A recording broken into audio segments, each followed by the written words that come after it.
Tell me not in mournful numbers, life is but an empty dream, for the soul is dead that slumbers, and things are not what they seem. Life is real, life is earnest, and the grave is not its goal. Dust thou art, to dust returneth, was not spoken of the soul. A story can be told. A story can be told of how modern education lost its way in the purposes of intellectual and moral wisdom. I would argue that classical education is uniquely poised now to respond. We've taken it upon ourselves to gather this big tent of classical educators from across the country to really go deeper, to understand better the tradition that we've inherited and the resources needed to sustain it. Classical education considers knowledge, for all its uplift and liberation, to be a precursor to wisdom. If you want to know what a school really believes, look at how the adults treat one another. Look at how they work together. Look at how they speak to one another. And look at how they have built the systems to deeply love one another where they're at. He said, you know that you're more than a bird because God will send people to love you. And from preschool to law school, God always sent people like you to love me. A good education is one that ultimately gives the individual an opportunity to flourish as an adult, irrespective of where life's journey takes them.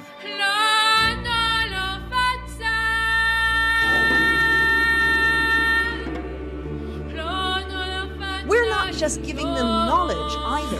We're also trying to develop them morally. We're trying to develop them into something other than what they are now, so that they can go out into the world later and be somebody. I am glad for my heart. Ladies and gentlemen, please take your seats. Our program is about to begin. Our work today is to engage our time with the resources that we have, to be hopeful, forward-looking, and to know that the lessons of the past are ours to be prudently deployed for generations of students ahead. Brothers and sisters, we have an essential part to play in an unfinished history. Thank you.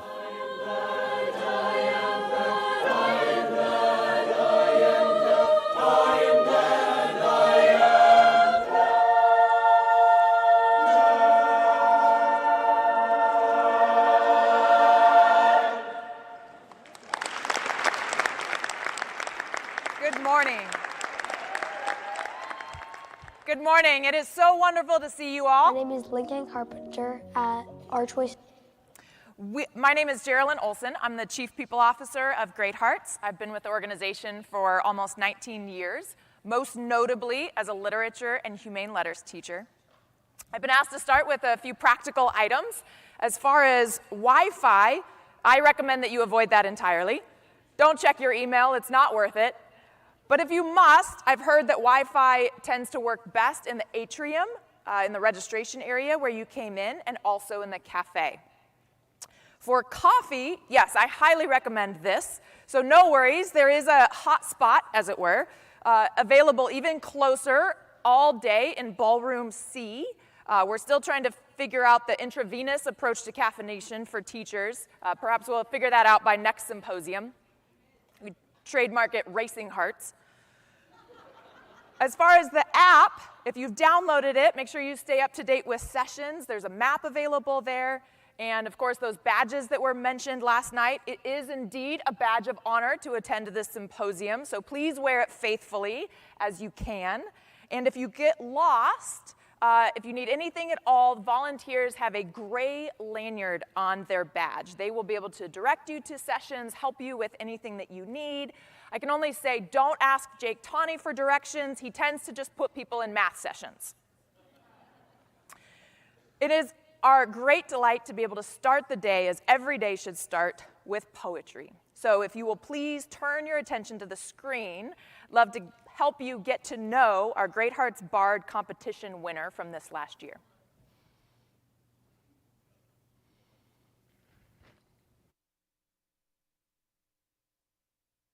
My name is Lincoln Carpenter at Archway Cicero. I'm in 5th grade. My favorite subjects are math and poetry. Hi, my name is Lincoln Carpenter, and I will be performing The Trees Are Down by Charlotte Mew.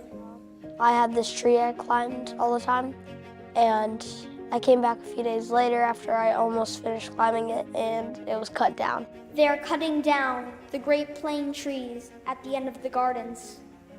For days there has been the grate of the saw. We all know the poem now very, very well. He would practice daily. I practiced with my mom, my dad, and Miss Stefaniak. When the bard competition was around, she would help me with my punctuation and my expressions. It is not for a moment the spring is unmade today. These were great trees. It was in them from root to stem. I walked up, my legs were shaking, but I was so excited to get up there and start performing. I was like, I gotta do this, but I'm really nervous. But all day I heard an angel crying, hurt not the trees. I felt like, was this good enough? Did somebody beat me? Did I do it or not? I could see him crossing his fingers, sitting in his chair. You know, after he did it, and they were deliberating. But I was like, please let this be good enough. I think he had a full 20-25% of the audience was there for him, which was pretty incredible. Of course, my mom, my dad, and my sister. My teacher and her dad, Miss Stefaniak, Mrs. Kay, Mrs. McWilliams, my grandma and grandpa, my other aunt and uncle with their 2 little kids. And our Bard winner for the Great Hearts Championship of 2022-2023 is Lincoln Carpenter. I felt like, is this actually happening? My heart just gave like a giant leap. I'm like, I did do it. And I was so happy. I got up from my seat. My legs were no longer feeling like jelly, and I just walked up there. I grabbed the plaque, and I was just so surprised and very proud of myself. Me and my friend next to me stood up and screamed at the top of our lungs, and we felt really happy that he won. My husband and I were both crying, and so we all stood up and we cheered, and it was great. We had so many people from the school that came to the campus to support him. I could barely hear my eardrums after that. They screamed at the top of their lungs. That night, yeah, I jumped, as high as I could jump in my seat. They announced his name, and we all started screaming. And I was like, who is doing that? Is that my family? I walked up there, I was all happy. But then I looked to the side by the cameraman, and my uncle came all the way from California, and he's just standing there. I'm like, what? In my face, I'm like, you're here. So I just came off the stage and I'm like, you're here. Thank you so much for coming. So I went over and he gave me a big hug because I won. He's always been there to support me and stuff, and him coming all the way from California meant a lot to me.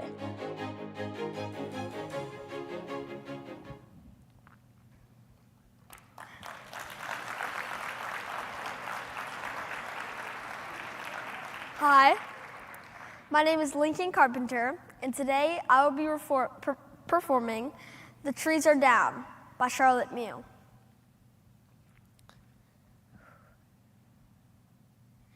And he cried with a loud voice, hurt not the earth, neither the seas, nor the trees. They are cutting down the great plane trees at the end of the gardens. For days there has been the grate of the saw, the swish of the branches as they fall, the crash of the trunks, the rustle of trodden leaves. With the whoops and the woes, the loud common talk, the loud common laughs of the men above it all. I remember one evening of a long past spring, turning in at a gate, getting out of a cart, and finding a large dead rat in the mud of the drive. I remember thinking, Alive or dead, a rat was a God-forsaken thing.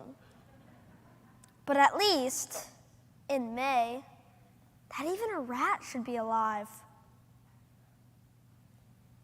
The week's work here is as good as done. There's just one bough on the roped bowl in the fine gray rain. Green and high and lonely against the sky. Down now. And but for that, if an old dead rat did once for a moment unmake the spring, I might never have thought of him again. It is not for a moment the spring is unmade today. These were great trees. It was in them from root to stem. When the men with the whoops and the woes have carted the whole of the whispering loveliness away, half the spring for me will have gone with them. It is going now, and my heart has been struck with the hearts of the plains. Half my life it has beat with these. In the suns, in the rains, the March wind, the May breeze, in the great gales that came over to them, across the roofs to the great seas. There was only a quiet rain when they were dying. They must have heard the sparrows flying, and the small creeping creatures in the earth where they were lying. But all day I heard an angel crying, hurt not the trees.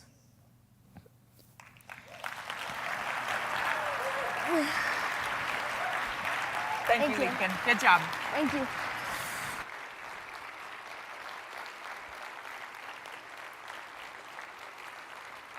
Thank you again, Lincoln, for helping us to start our day with beauty.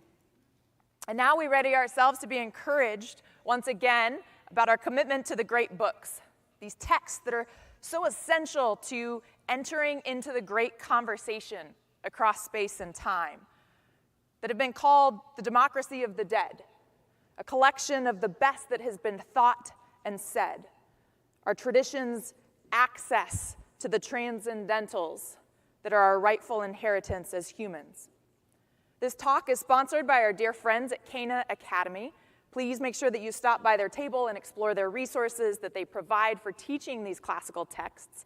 Andrew Zorneman and the whole team are true masters of the craft, and I'm grateful for his role in my own formation as a young student. Our speaker today, Roosevelt Montás, emigrated from the Dominican Republic to Queens, New York at 12 years old.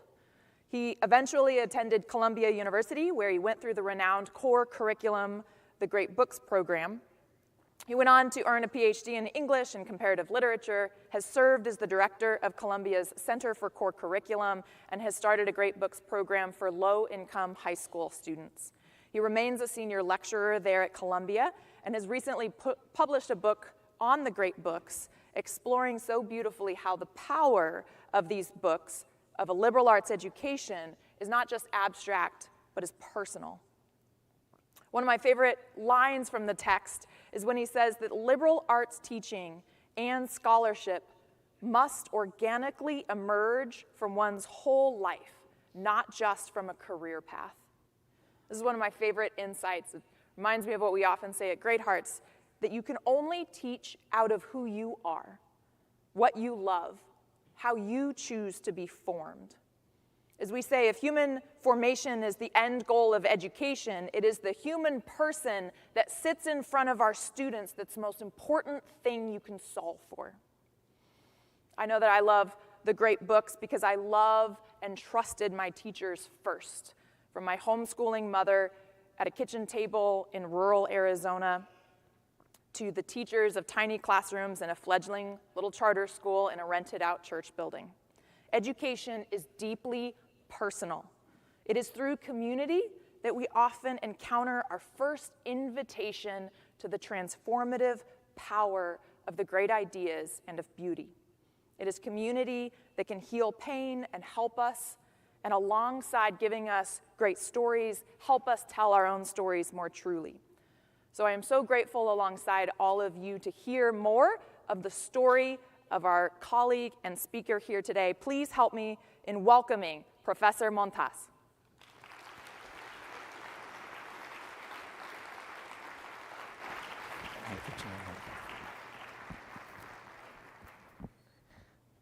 Thank you, Janelle, for that beautiful introduction. I'm so delighted to be here today. Thank you all for being up bright and early. I know you're teachers, most of you, so you're sort of used to it. But thank you for being here.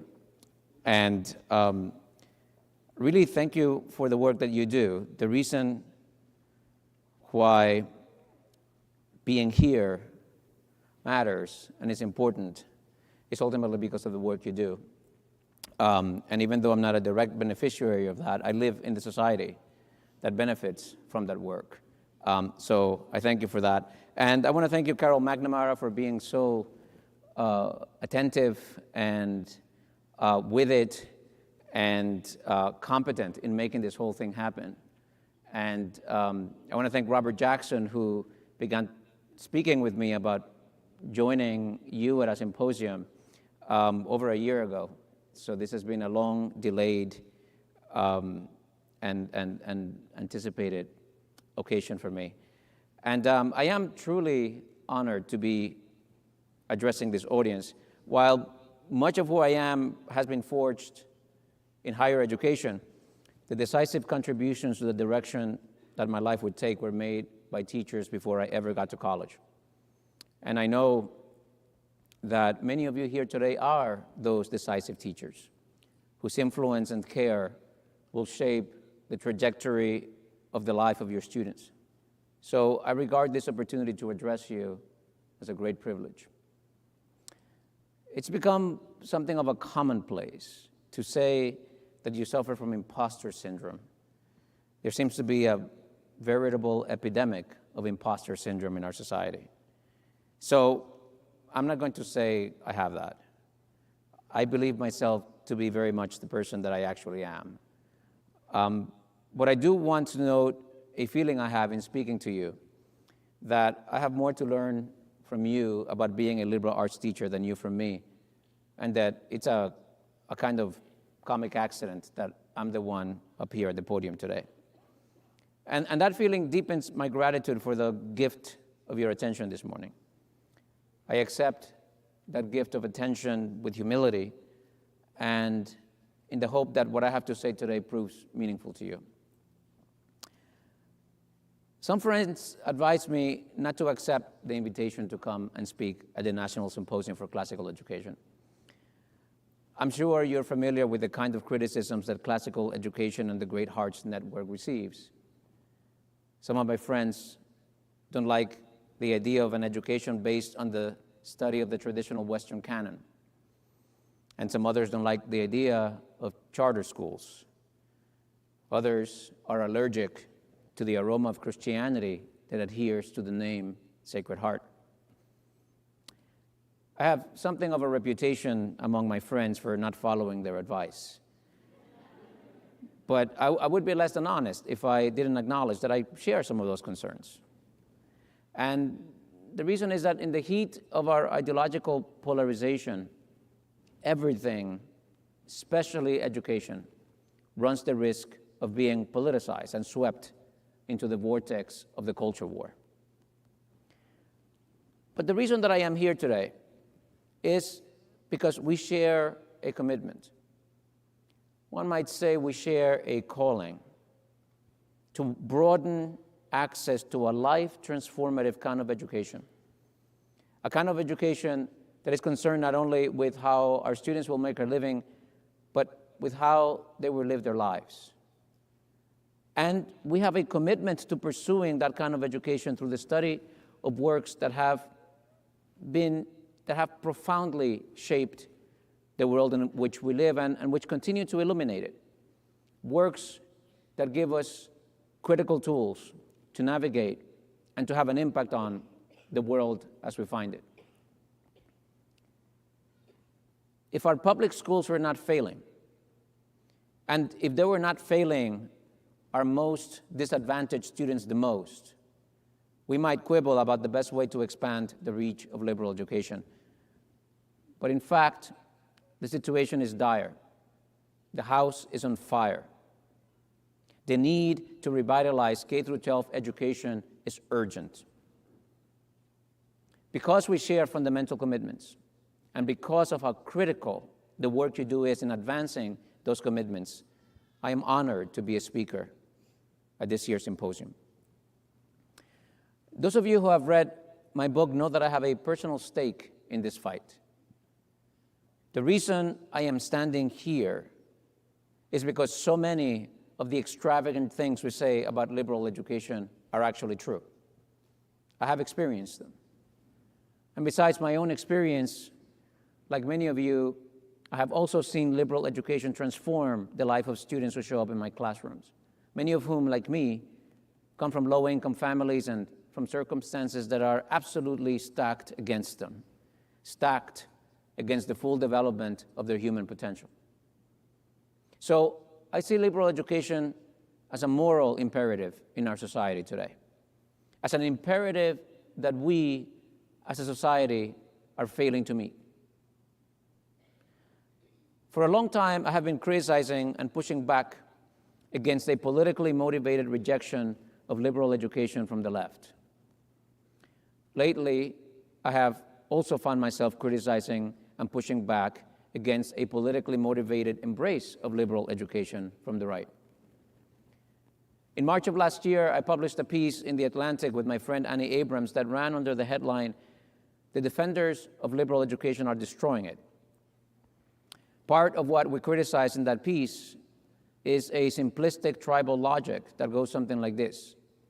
Since the academic left has rejected liberal education based on the study of the Western tradition, then education based on the study of Western tradition must be conservative and an antidote to woke ideology. What's striking to me is that in the presumption that the Western canon represents a single perspective, elements of the radical left and the radical right seem to agree. And they're both wrong. Only a censored and denatured liberal arts curriculum can be employed in the service of ideological conformity. In the same way that a liberal education cannot be pursued in the service of specific vocational and professional goals, it cannot be pursued in the service of a predetermined ideological or theological endpoint. Liberal education is political, but only in this sense. It empowers self-determination, freedom of opinion, and personal agency. It does not give you the content of your politics.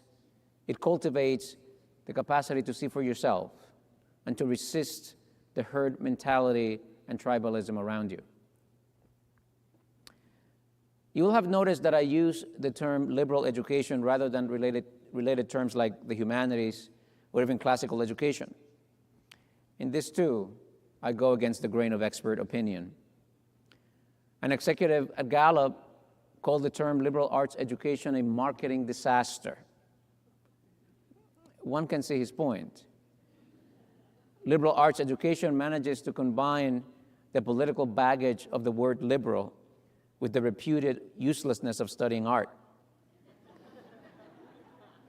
But taking advantage of the gift of your attention, we can move beyond slogans and taglines. So this is my topic today, liberal education. Part of the reason I'd like to hold on to that term is because it's the oldest and most accurate term to describe the kind of education we are engaged in. People have been talking about liberal education for literally thousands of years, long before the political poison that today threatens our capacity to see straight had taken hold.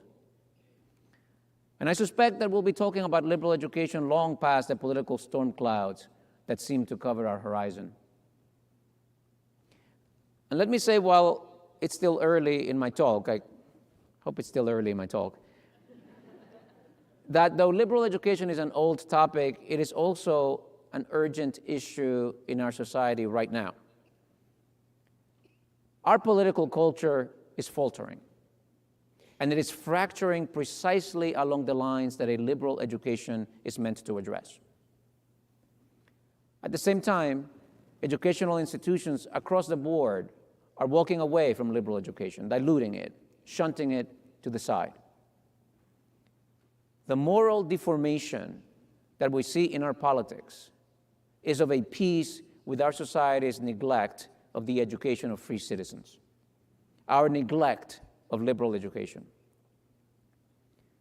Liberal education is that portion of a student's education that pertains to them by virtue of their humanity, by virtue of the fact that they are free human beings, beings with the capacity and with the inescapable responsibility of shaping the character of their own lives.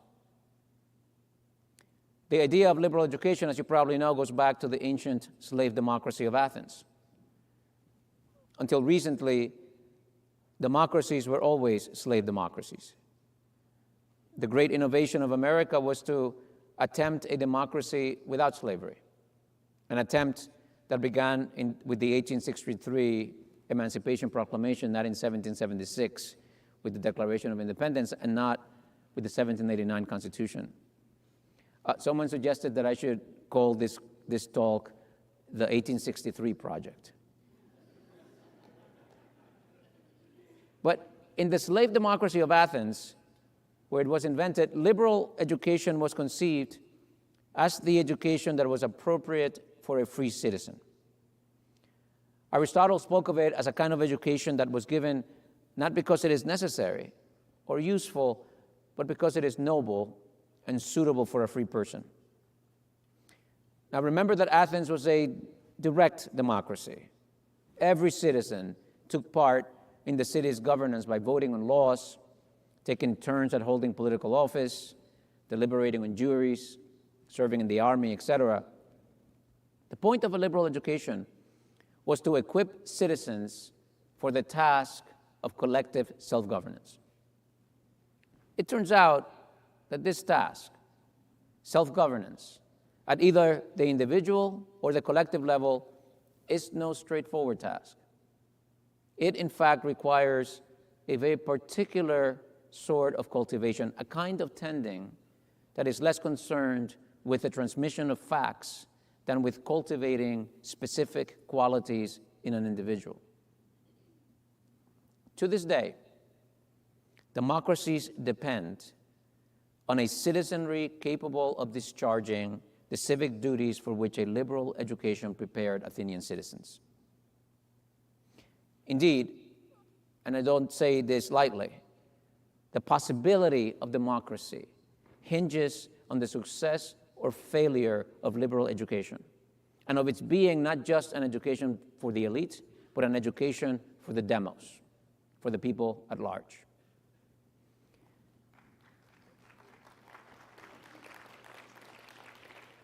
This understanding of liberal education as education for freedom has implications for what the content of such an education should be.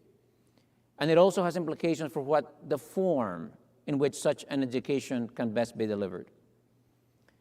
One implication of thinking about liberal education in its original meaning of education for a life of freedom is that a liberal education should concern itself with reflection on what it means to live a full human life, on the nature of human excellence, and on the nature of the human good, what the Greeks called virtue.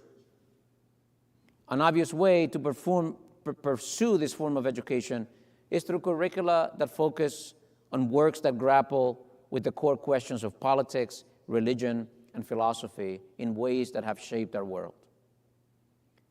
Those old texts, even when they are written by retrograde white men, should feature prominently in the education of young people. The aim of such an education is not to provide answers to these fundamental questions, but to bring them alive for the students, to instill in them habits of reflection and inquiry that will serve as guides to living. Liberal education is a radical practice, and it is a countercultural practice. I mean that it is radical in the fundamental meaning of that word as pertaining to the root of things. Liberal education is radical because it works at the root of one's being. That's why it's transformative. But the way in which a liberal education transforms people is quite distinctive. For one thing, it plays out in as many forms as there are individuals in the world. The kind of transformation that a liberal education promotes is something that is spawned from within yourself, not something that is given to you from the outside. And the kind of transformation that is achieved through liberal education is thoroughgoing. It's like walking through a thick fog. It soaks you through and through. Liberal education doesn't just add more knowledge on top of your previous stock. Liberal education rearranges everything that you know. You don't just end up with more knowledge, you end up with a different configuration of knowledge. Liberal education, in other words, alters the internal proportions of your soul. In liberal learning, there is no separation between what you know and who you are. When I applied to college, I had no idea what a liberal education was. I had the fortune of ending up at the one major research university that has a required great books liberal arts curriculum for all of its students, regardless of their major. It's called the core curriculum, and it takes up most of the first 2 years of study at Columbia College. The way in which that intellectual experience expanded and transformed my inner life drives much of what I do to this day. In 2021, I published a book called Rescuing Socrates, How the Great Books Changed My Life and Why They Matter for a New Generation. As the title suggests, the book reflects on the role that liberal education played in my life. But its deeper concern is about the imperative today for colleges and universities to take seriously their mission of educating students liberally, especially those students who come from what we call marginalized communities, people who have not had the resources, the opportunities, the privileges that most people who attend colleges have had. By the time I started writing that book, I had spent 10 years as director of Columbia University's Center for the Core Curriculum. Even though I always recognize that the value of a liberal education is rooted in a subjective and personal experience, throughout my 10 years as director of the Columbia Core, I avoided making the case for liberal education with reference to my own life story. Like many immigrants, I harbor a profound distaste for the stereotypes associated with the immigrant story. The cardboard cutouts featuring the rise from poverty and marginality through hard work and education. It's not that these things aren't true about me, but that I have refused to turn those aspects of my life into an identity.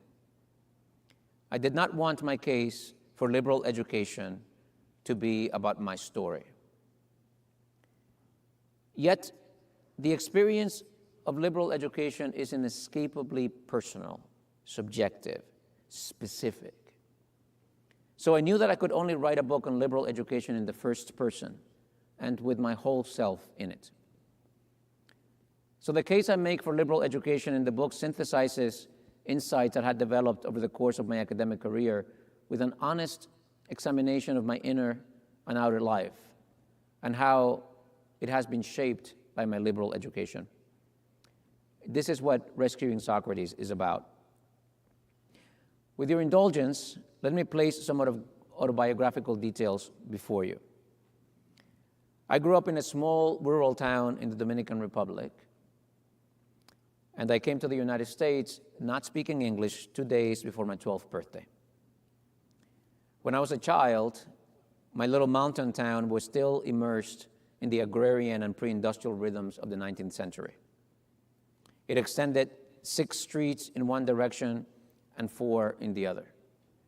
My childhood address was Calle 6, Casa 7, the 7th house on the 6th street.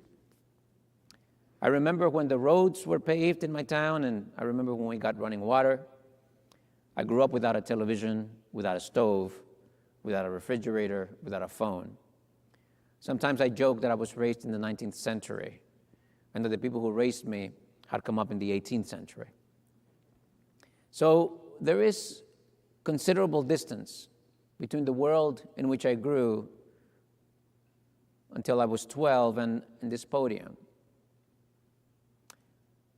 I landed in New York City in May of 1985 with my older brother. We went there to join our mother, who had immigrated 2 years earlier. In many ways, we were a typical Dominican immigrant family. We were poor, no English, and with very little knowledge of what life in the US would entail. My mother got a minimum wage job in a garment factory in Brooklyn, while my brother and I entered New York City's overcrowded public school system, where the free lunches supplied a good portion of our sustenance. When my mother lost her job, we could not pay the rent, and my brother and I moved to a basement room in a relative's house while Mom fared for herself. We didn't live paycheck to paycheck. Since we didn't have jobs, we lived hand to mouth. I tell more of that story in the book. My point here is that when I speak about how a liberal education can illuminate a life, how it can give people unique tools with which to navigate their inner and outer worlds and empower them to transform their reality, I speak from personal experience. Liberal education is liberating. You might remember Frederick Douglass, one of my intellectual and political heroes. When Douglass was a boy of 9, he heard his master forbid his wife to teach young Frederick to read. If you teach him how to read, he raged, there would be no keeping him. It would forever unfit him to be a slave. As a grown man, Douglass wrote that from that moment, hearing those words, I understood the pathway from slavery to freedom. Though we don't have chattel slavery in this country anymore, there are other forms of subjugation, coercion, and domination that pervade modern life and that have much in common with slavery. Liberal education, the kind of education into which Douglass saw a window in his acquisition of literacy today, is also aimed at charting a path from existing forms of subjugation to freedom, at transforming you in such a way that you are forever unfit to be a slave. There are many forms of bondage today that threaten the kind of human flourishing towards which a liberal education aims. For example, there is what the ancient called wage slavery. That's when you sell your labor for a period of time and are, during that time, effectively subject to a master. In antiquity, this form of servitude was considered beneath the dignity of a free person. But it's almost taken for granted today that it is okay, that it's some kind of life to sell yourself to servitude and dehumanization from Monday through Friday in order to buy the privilege of living on the weekends. But it's actually not okay. This is not the worthiest life for a human being. There is no virtue in that, no expression of human excellence, no recognition of human dignity. On the contrary, a degrading brutalization of human nature. There is also a form of bondage that comes from when one aspect of ourselves exerts tyrannical control over another. Like Rousseau said, to be driven by appetite alone is slavery, and obedience to the law one has prescribed for oneself is freedom. This pervasive form of servitude has to do with the contradictorily layered nature of our psyche. Freedom from the tangle of psychic forces, conflicting desires, and contradictory impulses that coexist in our moral frame comes from the optimal organization, from the more or less successful integration of our inner lives. Enabling this integration is the most profound way in which a liberal education is liberating. Another way of describing the inner integration that liberal education at its best can yield is to say that liberal education can lead to genuine self-knowledge. I have gotten some criticism for emphasizing self-knowledge so much when I talk about liberal education. Some people think that this emphasis only reinforces the narcissism and self-absorption that pervades our culture, especially youth culture. But that's not what I'm talking about when I talk about self-knowledge. The kind of self-knowledge I have in mind was captured by the famous Zen master Dogen Zenji when he said, "To study the Buddha way is to study the self. To study the self is to forget the self. To forget the self is to be actualized by an infinitude of things." Self-knowledge is the culmination of all knowledge. Ralph Waldo Emerson wrote in his essay on self-reliance that nothing is at last sacred but the integrity of your own mind. The most profound kind of knowledge, the knowledge that illuminates, liberates, and transforms, is knowledge of one's inner constitution. The kingdom of heaven, Jesus said, is within you. Even when we gain knowledge of the external world through empirical investigation, when we understand things like the laws of nature and mathematical truths, we are, in fact, discovering something about our own minds. Knowledge is always an inward experience. The only real truths are the truths we discover for ourselves. All else is hearsay and dogma. In the stark framing of Henry David Thoreau, we may study the laws of matter at and for our convenience, but a successful life knows no law. A successful life is in some irreducible way sui generis, a thing unto itself, not executed according to some master plan, but cultivated from within, according to the internal forces that make us unique beings. 300 years before Thoreau, Michel de Montaigne undertook a kind of self-exploration he captured in the form of essays.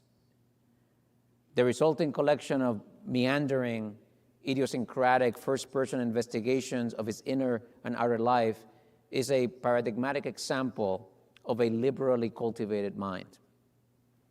It features prominently Montaigne's marked skepticism about the finality and correctness of his own opinions. Could my mind find a firm footing, I should not be making essays but coming to conclusions. It is, however, always in its apprenticeship and on trial. Montaigne's point of departure was the self. I study myself more than any other subject. This is my metaphysics, this is my physics, he wrote. Yet his own self proves persistently elusive. I cannot catch my subject. He's always restless and reels with natural intoxication. I catch him here as he is at the moment when I turn my attention to him. I do not portray his being, I portray his passing. Montaigne's observation is perfectly familiar to anyone given to introspection. Our experience of ourselves is fundamentally unfathomable. And it is just this that makes us fit subjects for a liberal education. I used to have a little dog, a Boston Terrier. Her name was Evie. Evie had had a traumatic life before my wife adopted her when she was 6 years old. We don't know the precise origins of Evie's psychological problems, but we know that they made her into a feisty little thing. A small dog that would attack any dog or group of dogs that came within striking distance. Evie could not help it. Left to her own devices, she would have gotten killed. Evie was not free to choose to attack or not to attack other dogs. Evie was not the proper subject of a liberal education. All she could handle, and not all that well, was a servile education, an education not in how to pursue the good, but in how to obey commands. Liberal education presumes in our students the capacity, and the inescapable responsibility of organizing their lives according to some conception of the human good. We all have to do that. No one can do that for you. You, and only you, have to work out what whole way of life is most choice-worthy for you, and then pursue it as best you can. It is an inescapable task embedded in our condition of freedom. And this aspect of our freedom, that each of us must find our way to some notion of the human good, is the starting point of liberal education. And here's the thing that makes liberal education, this education in the pursuit of the good, different from indoctrination. Indoctrination is not about equipping a student to pursue the good, but about persuading the student that what we have already determined the good is the actual good. This is a corruption of liberal education. It's always easy to recognize this kind of corruption when we observe someone leading a student to a notion of the good that we reject. I know people who think that liberal education is about turning the students towards the pursuit of social justice. I'm all for social justice, but turning students into social justice warriors is not the aim of liberal education. I also know people who think liberal education is about converting people into anti-racism. That's also not the aim of liberal education. It is a corruption of liberal education. Some people want to use liberal education to churn out American patriots. Some people want to churn out Christians. Some democratic citizens. They're all missing the point. Because of the variability and divergence of the various conceptions of the human good to which a full liberal education exposes a student, liberal education, unless it devolves into indoctrination, becomes necessarily an education in the contestability and incompleteness of any account of the human good. Leo Strauss, who was famous for his veneration of classical texts, made this point in a memorable way. I quote, "Liberal education consists in listening to the conversation among the greatest minds. But here we're confronted with an overwhelming difficulty that this conversation does not take place without our help. That in fact, we must bring about that conversation. The greatest minds utter monologues. We must transform their monologues into dialogue, their side by side into together. And since the greatest minds contradict one another regarding the most important matters, they compel us to judge of their monologues. We cannot take on trust what any of them says." End of quote. So we do find that the greatest minds do not speak with one voice and again disagree with each other about the most important questions. So when we read them, we can't just accept the answers we think they're giving us. We have to go in there and enter the fray with them. We have to look at what one writer says and hold it up against what another writer says, or what three other writers say. We have to try to understand their disagreements, also their agreements. And then, most important of all, we have to hold up what they say against our own experience. For we too are human, and nothing that is human is beyond us. We fully partake in the human condition. We are caught inescapably in a mystery, in existential dilemmas we cannot escape. A liberal education doesn't give you answers to the fundamental dilemmas in which we live, move, and have our being, but it equips you, often by perplexing you, to ask the right questions. Sometimes people say that the point of liberal education is exactly its uselessness, that it is pursued not as a means to obtain anything else, but that it is simply sought for its own sake. I see the point, but I don't think that's the right way of framing it. A liberal education is extremely useful, and we pursue it for the highest of human ends. To put it simply, a liberal education is there to help you find your way. And this is your basic task in life, to find your way. There is, in the final analysis, nothing else to do in your life but to find your way. Not someone else's way, not the way of your role models or of your elders, not the way of success, but your way. A liberal education does not tell you what your way is, but it equips you for a kind of self-exploration and investigation of the world around you that can lead to genuine living, to a life of honesty and clarity. That life might include making a lot of money, but it might not. The point of liberal education is not to make people rich. That life might include having an impact on many lives around you, but it might not. The point of liberal education is not to make you a benefactor of humanity. That life might include many friends, or it might not. The point isn't to make you popular or affable. But a liberally educated life will be richer than otherwise. It will be more true. It will be more awake. It will be more alive and creative, and it will be more free.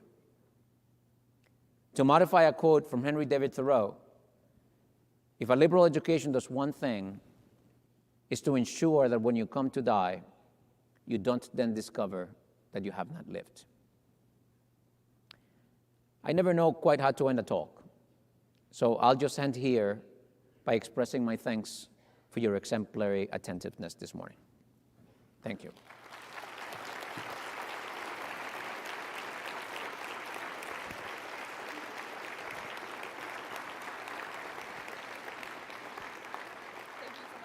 Thank you, Geraldine.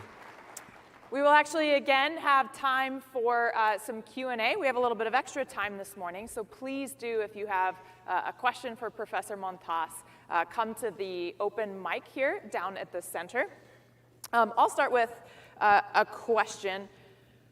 As you think about being that 12-year-old boy, let's say that you had the opportunity to experience a liberal arts education in junior high and high school. Yeah. But the school doesn't have the same kind of name as Columbia University, so it may not have this clout, this attractiveness. What would you say to yourself, to your family, to say that this is worth it to pursue now at this stage in your life? Yeah, great. Thank you. Should we? Please. One of the pervasive confusions that models the way we talk about liberal education is that so often liberal education is presented as something that you do instead of something practical. So sometimes people say, how do you persuade families? I work with a lot of students and families from low-income backgrounds first in their families who want to go to college. People say, how do you persuade them that liberal education is worth doing? And it's actually quite simple. The only time where liberal education becomes sort of a hard sell is when you're telling students you should study art history instead of engineering, or you should study literature instead of business. But the fact is that liberal education has nothing to do with majoring in the liberal arts. A liberal education is about empowering you and equipping you to face your humanity and to live an authentic life, a life of engagement with the world around you, whether you're an engineer or a business person, a computer scientist, a doctor.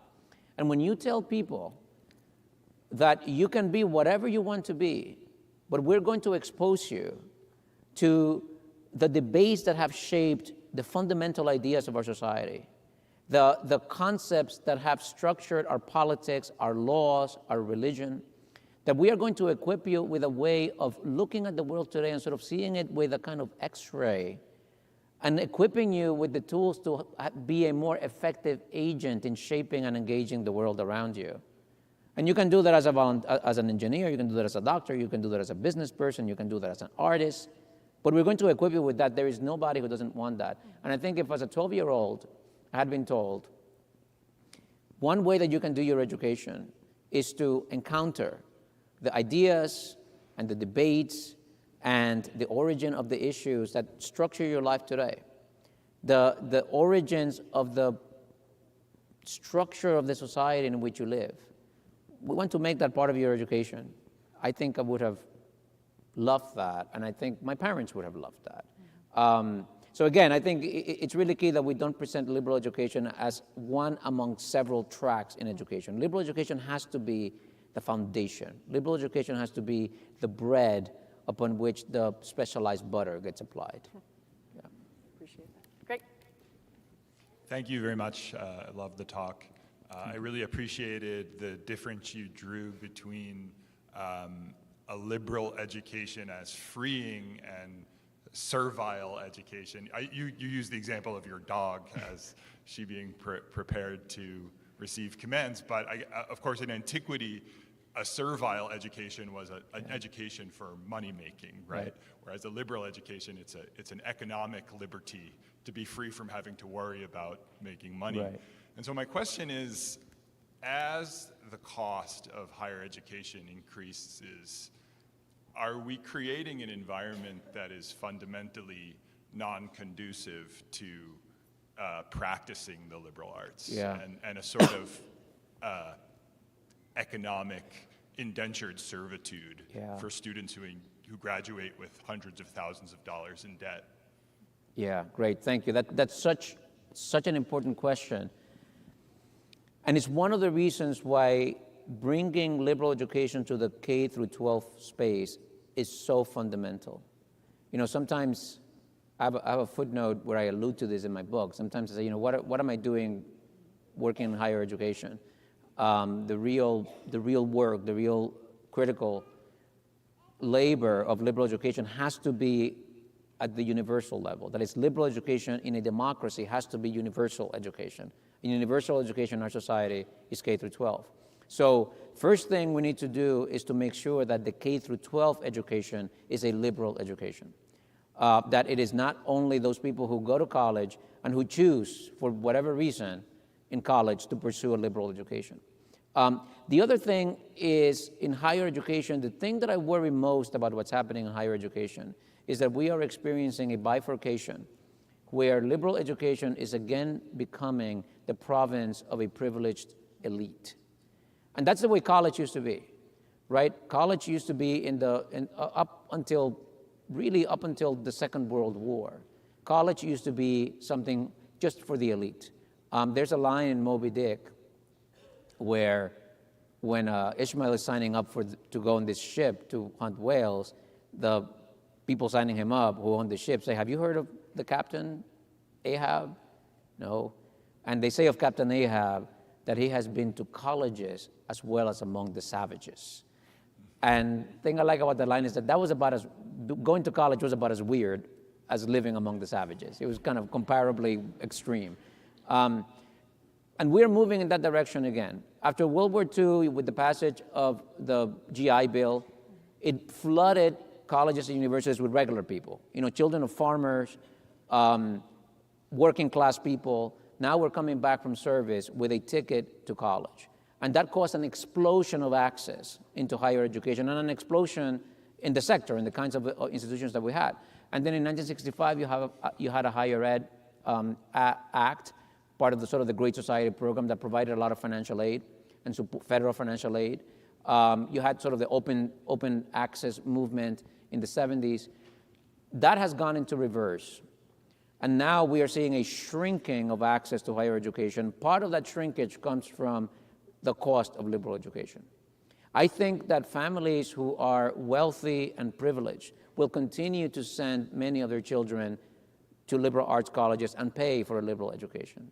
The problem, the crisis that we're headed towards, is that there will be liberal education for them, and then a kind of servile, either professional, technical, job-oriented, much of it online, education for everybody else. So that is something that we as a society will have to tackle. If we go back to that, it will be a blow to our democracy, a blow to the idea to the democratic idea that drives America, a profound blow against that. One more thing, as I have a tendency to go on and on answering questions, I'm sorry. One more thing I want to say is that part of why the cost of higher education has gone up is because of the withdrawal of public support for higher education. We live in this delusion that education is cost effective, that you can run education for profit, that you can make money out of educating people. And that's just not the case. Education is an investment that we make in the humanity of our children and the humanity of our young people. And the sooner we come to terms with that we are not going to be able to have a quality education on the cheap, the better we'll be. Thank you. Yeah. Thanks a lot for your talk, and really appreciate your book as well. One thing I've been wondering is, in addition to what you kind of set out here as a framework, what recommendations would you have for schools to stay kind of outside of the political fray? Are there, either to the right or to the left, some of which you mentioned, what can schools better do to stay out of that? Yeah, thank you. I think it primarily takes a commitment by either the institution or the individual. It can happen at an institutional level or at an individual level, that liberal education is going to be about the student. A difference between liberal education and technical education or professional education, specialized education, is that in specialized or technical or professional education, the subject is at the center. In liberal education, the student is at the center. And liberal education is the one condition that a student needs to meet to be a suitable subject for liberal education is the condition of freedom, whichever individual has. They can be Christian, they can be Muslim, they can be atheist, they can be Buddhist, they can be Asian, they can be Western, they can be African. None of these things prevent or disqualify liberal education, which tells us that a liberal education is not about adapting or turning them into any of these particular things, right? A liberal education is about equipping the student to figure out the world for themselves. Now, this brings up a point that I probably should have made in my talk.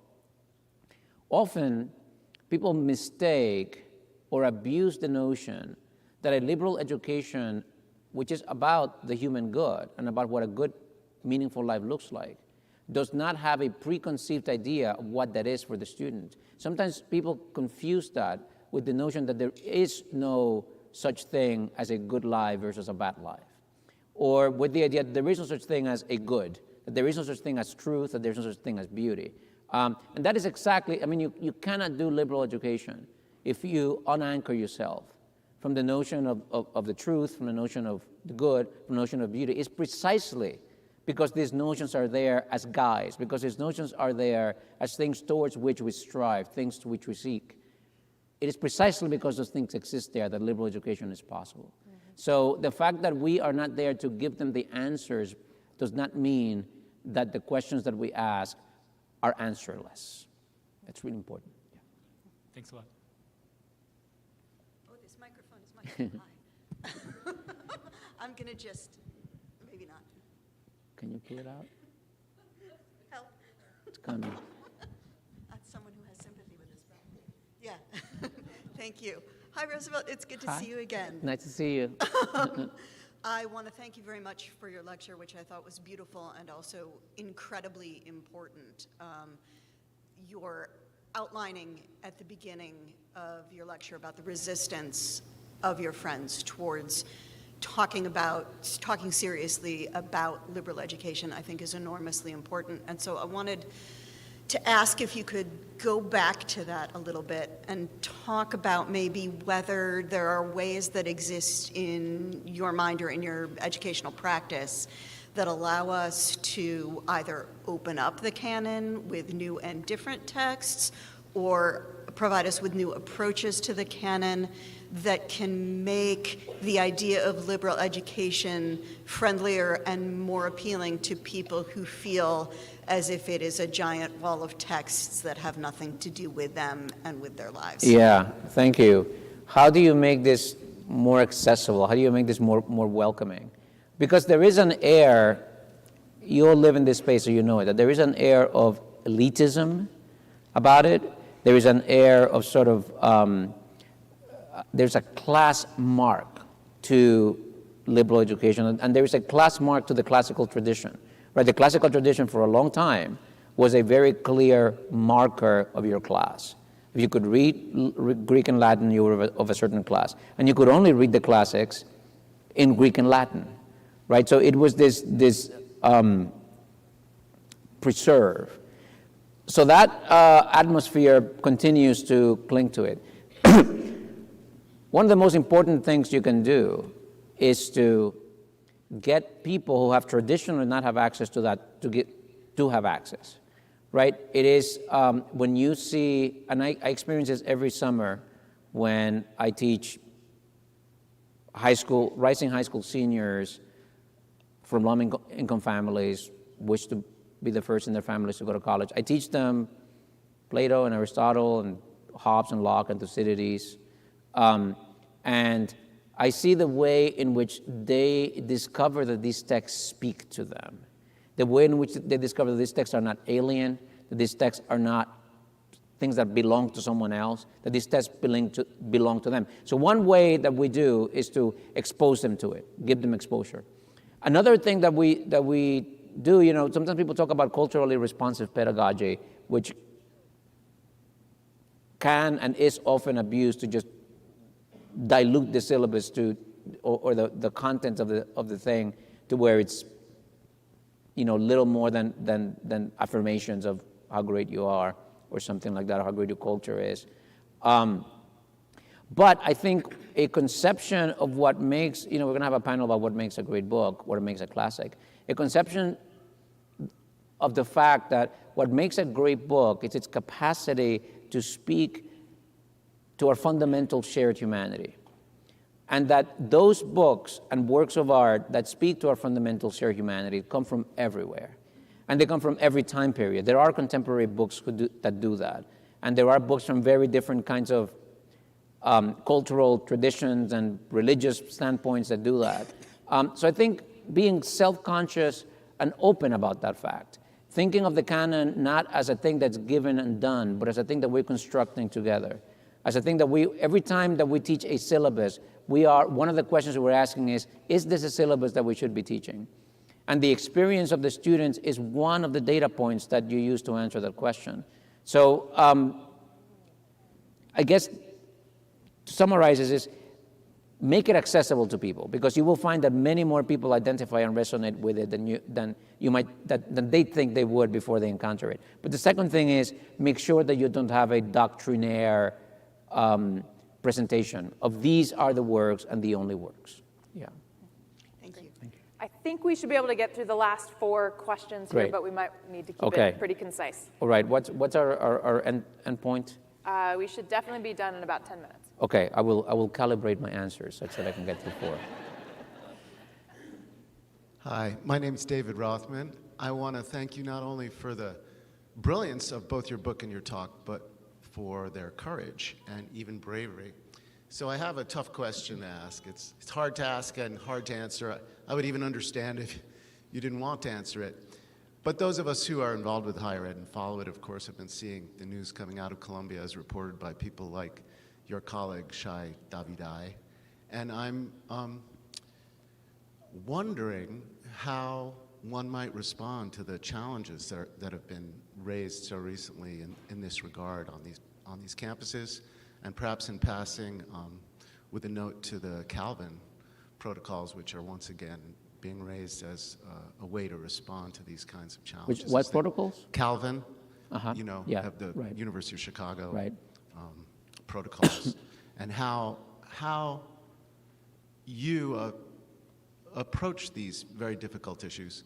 And after that, I guess my question is whether or not you're going to be running for Congress, because you get my vote. So thank you very much. Thank you. The complexity of the Israeli-Palestinian issue, the moral morally tangled knot that that situation invokes has exposed the sort of discursive weaknesses in our societies, and especially in our college campuses.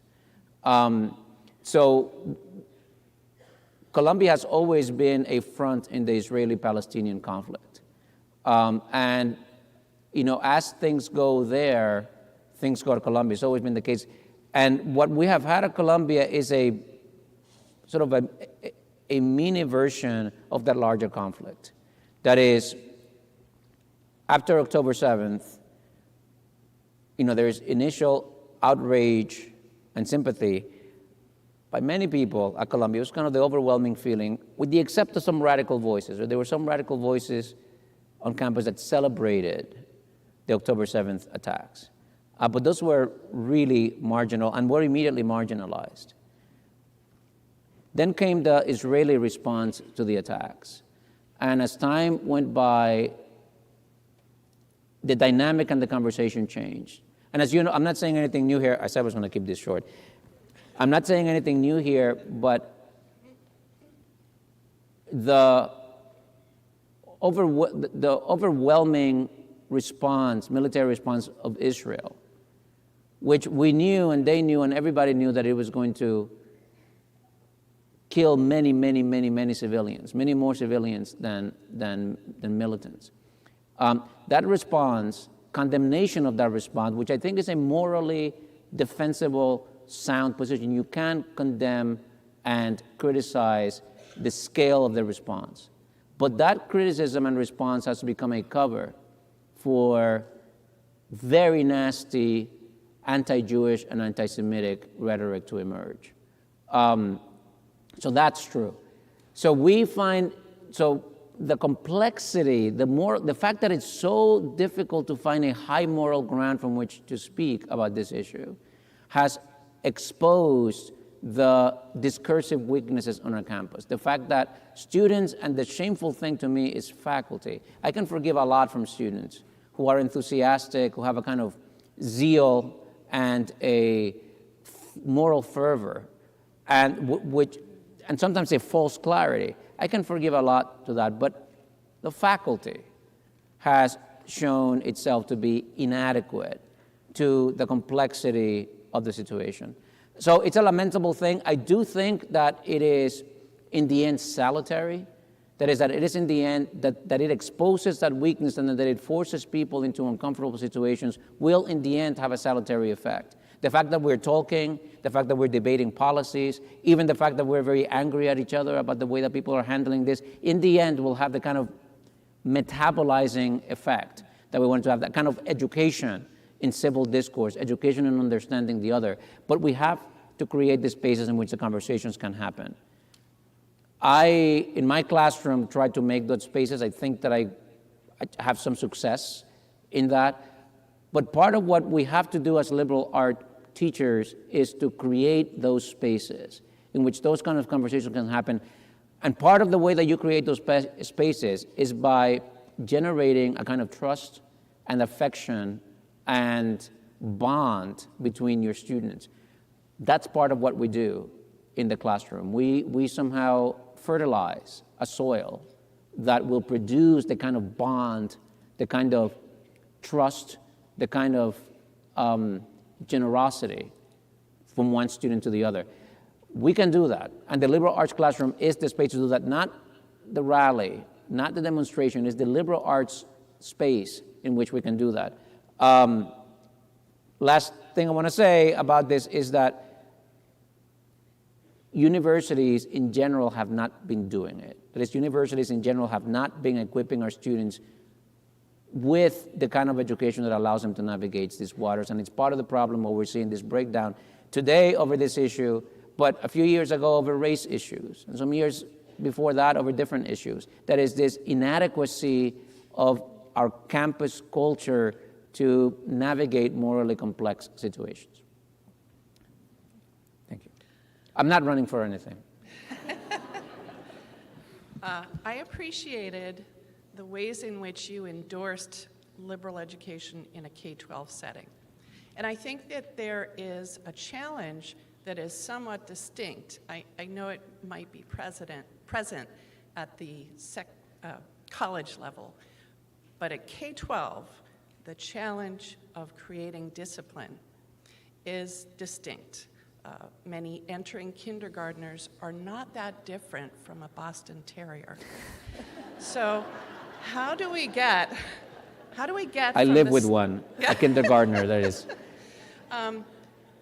How do we produce someone who has the capacity of autonomous, ethical agency? And I might be assuming things there. Yeah. From someone who really is probably at the servile level initially. Yeah, thank you. I bet that there are people in this room that can answer that question better than I can, that is with more information and more expertise than I can. I am the parent of a 6-year-old, a kindergartner, and of a 2-year-old who are at different levels of autonomy. But one thing in the way that, so I'm very committed to liberal education, and I do this for a living at the college level. I do it in my life with my 6-year-old. Like, the way that I educate my 6-year-old is absolutely conscious of what does a liberal education look like for a 6-year-old. And it means respecting them as an individual, giving them every opportunity to exercise autonomy and decisions. He can't decide what to have for dinner every night, and he can't decide what he's going to wear every day. But there are a lot of things that he can decide, and my recognizing and empowering and equipping that at a kind of progressively changing level is part of the way that I'm educating him liberally. Encouraging, respecting his curiosity, his interest in play. He loves learning. He loves playing. He loves inquiry. Encouraging that, cultivating that. But again, there are people I'm sure who can answer that with not only parental knowledge, but more structured, formal knowledge. I think I hear in the question, like, you might get a teenager or a preteen who enters your school who does not come with that sort of preparation and disposition and orientation towards liberal education. How do we sort of introduce them to that? How do we lead them? Education, one of the basic meanings of education is to draw someone out or to draw something out, right? So how do we lead them into that full development of their agency, of their humanity, of the responsible enactment of their freedom? Culture is a big part of it, and this gives me another occasion to say just how important what you do it is, because what you do is you create a culture in the school, and you create a culture in the classroom that can absorb and can assimilate, can acculturate that student. So that the behavior and the norms of the institution and of the other students are really key, really critical in doing that. What we are creating, what we are producing is individuals, right? We're not producing a set of skills, we're not producing a resume, we're not producing a college application. We're in the process of cultivating an individual who is free and autonomous, an individual who can manage his or her own freedom. So the classroom has to be a space, and the institution has to be a space in which there is maximal exercise of those qualities. We have to allow maximum autonomy. And that's going to look different. It looks different for my 6-year-old and for my 2-year-old. It's going to look different at different level. But allowing and empowering this maximal autonomy, I think, is really a key part of a liberal education. Thank you so much for your talk. I think you've done a delightful job of capturing the subjectivity or the subjective face of liberal education. Do you think there's also a profound objective face, a set of answers or even dogma or doctrine that we have some kind of a responsibility to pass down? The centrality of love to human relationships, right. Some sort of ethical framework. Yeah. And if so, how do you negotiate this subjective-objective tension? Great, thank you. I do feel that there is a fundamental objective reality that pertains to our humanities. That is, I do believe that there are human universals. There are things, and this is why like Dante is meaningful to me. Dante is so far away from me in time, in culture, in language, in religion, in every imaginable dimension. Yet Dante is able to speak across that gulf and say something that illuminates my own humanity. And that's because Dante and I are in some way, we share something in common. We are in some way the same. So there are these sort of fundamental, unifying coherence to our experience that a liberal education explores and probes and surfaces. The thing is that the student, because the student and us, because the student and I are in some way fundamental, there is a kind of fruit that our development will both produce. You know, kind of, let's say, civility, or let's say regard and respect, or a certain kind of ethical development, ethical growth. But that is going to happen because we're human, because we share in this reality in which we live, and a liberal education is about cultivating that. A liberal education is not about feeding that into the student, but about bringing it out of the student. But and that's the difference. I think there are these, you might call them objective values or truths towards which we aim. But the way that the students are going to get there is by developing that, by working those things out through their own inquiry and their own subjectivity, not by passive absorption of where we have gotten. And then it's going to look a little bit different. This is why moral progress exists, because it is going to be evolving and looking a little different. And they're often, just historically speaking, often the first glimmers of sort of ethical and moral advancement emerge among young people. They are somehow at the frontier, at the leading edge of the movement.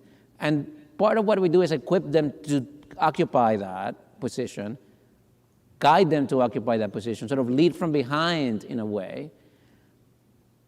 It is a matter of prudence, of sort of the prudential exercise of the accumulated wisdom we have to know when we follow and when we restrict, right? And I don't know of any formulas where that can govern that. They are prudential judgments that we make. Yeah. Thank you very much. My name is Bruce Abramson. I'm the admissions director at the New College of Florida. And I wanted to thank you for keeping the core curriculum alive at Columbia. Thank you. I was hooked on that at my freshman orientation when the dean introducing the program said to us, we started this program as part of an inquiry into understanding the causes of World War I. And then he leaned in and said, you might be saying to yourself, I'm not sure what caused World War I, but I'm pretty sure it wasn't Plato. That was the best sales pitch I ever heard. I agree with you that the skills that we're teaching are absolutely critical for free people in a free society. But we don't live in a free society. Increasingly, people are enslaved by giving them things and threatening to take it away. This is the phenomenon of gilded cages breeding complacent slaves. And in particular, our elite, the people in our society with the most formal education and the best credentials, want to own all information. If you stand against the conventional wisdom owned by experts in any field, you stand up for cancellation. You can be shunned and thrown out of society, lose your job. We've seen this increasingly, and we've seen it becoming increasingly brazen in the way that it's expressed. At this point, the best pitch you can give anybody as to why they should get a liberal education is that if you do it well, you can follow our role model, who was given arsenic for being annoying. How do we, you spoke eloquently about the importance of liberal education coming from inside our educational institutions. But how do we get back to the point that the skills that a liberal education imparts are actually valued in our society? Okay, thank you. Save the easy question for last. It was hemlock that Socrates had, I understand. But arsenic would do the job, I also understand. Can't get it all right. Yeah.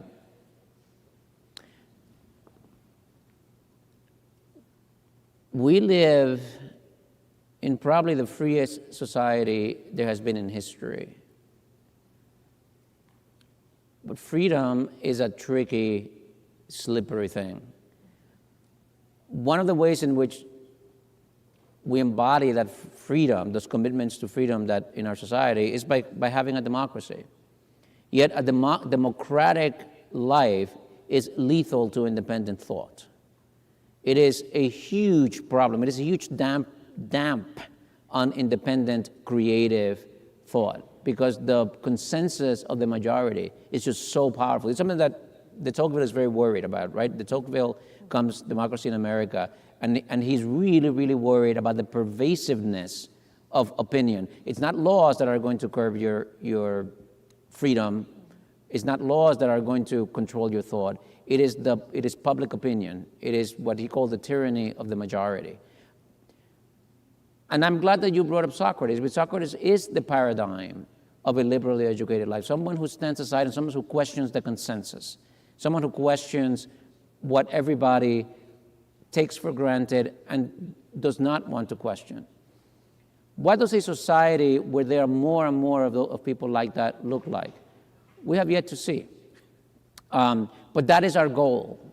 That is, our goal is to evolve our democracy in the direction where individuals are empowered critically, liberally, to live this kind of life. It is a struggle. It is countercultural. I suggested that we are engaged in a countercultural practice here. We, in some ways, swim against the stream. But the promise, the dream of America is a society of a democratic society, which means of a universally liberally educated society. That is the dream. That is what we strive for. That is why I get up every day to do the work that I do, and I suspect it's why you get up to do the work that you do. In a way, our work is cut out for us, but we know what it is, and we should keep doing it.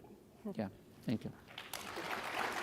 Join me in thanking again Professor Montás for his wisdom this morning. Thank you, Geraldine.